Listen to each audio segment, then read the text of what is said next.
विद्युतीय बल किसे कहते हैं? फिर से, विद्युतीय बल किसे कहते हैं? आंसर बोलेंगे आवेशों के बीच लगने वाले बल को विद्युतीय बल कहते हैं। फिर से, आवेशों के बीच लगने वाले बल को विद्युतीय बल कहते हैं। इस बल को सर्वप्रथम कूलॉम्ब ने बताया था, इसलिए इसे कूलॉम्ब बल भी कहते हैं। ऐसा में अर्थात विद्युतीय बल को कूलॉम्ब बल भी कहते हैं।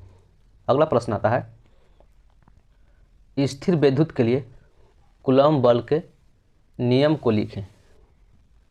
अर्थात स्थिर विद्युत के लिए कूलॉम्ब बल को लिखें, अर्थात कूलॉम्ब ने वह नियम दिया, उस नियम को लिखना है। स्थिर विद्युत के लिए कूलॉम्ब का नियम, आंसर लिखना, समान आवेशों के बीच प्रतिकर्षण तथा असमान आवेशों के बीच आकर्षण बल लगता है और यह आकर्षण और प्रतिकर्षण बल का मान दोनों आवेशों के गुणनफल के समानुपाती तथा आवेशों के बीच की दूरी के वर्ग के व्युत्क्रमानुपाती होता है।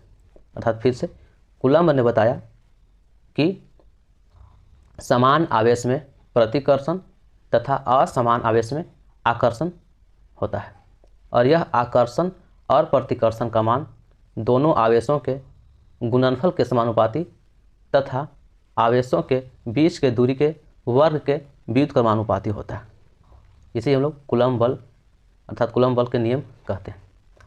अगला प्रश्न आता है कि कूलॉम्ब बल के नियम के सीमा को लिखें। फिर से, कूलॉम्ब बल के नियम के सीमाओं को लिखें। आंसर इसका है, कूलॉम्ब बल के नियम के सीमा निम्नलिखित है। कूलॉम्ब बल के नियम के सीमा निम्नलिखित है। पहला, कूलॉम्ब बल बिंदु आवेश के लिए लागू होता है। फिर से, कूलॉम्ब बल बिंदु आवेश के लिए लागू होता है। दूसरा सीमा, कूलॉम्ब बल केवल स्थिर आवेश के लिए लागू होता है। फिर से दूसरा, कूलॉम्ब बल केवल स्थिर आवेश के लिए लागू होता है। अगला, कूलॉम्ब बल एक केंद्रीय बल है। फिर से, कूलॉम्ब बल एक केंद्रीय बल है।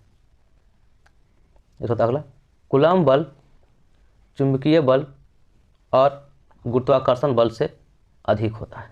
फिर से, कूलॉम्ब बल का मान चुंबकीय बल और गुरुत्वाकर्षण बल से अधिक होता है, अर्थात दोनों से अधिक होता है। अगला, कूलॉम्ब बल एक संरक्षी बल है, अर्थात कूलॉम्ब बल एक संरक्षी बल है। फिर से, कूलॉम्ब बल एक केंद्रीय बल है। कूलॉम्ब बल एक केंद्रीय बल है। ये था कूलॉम्ब बल के नियम के सीमा या विशेषता, इसे कह सकते हैं। तो कूलॉम्ब बल के नियम और कूलॉम्ब बल के सीमा, आप ये तीनों प्रश्न लिख लिए होंगे।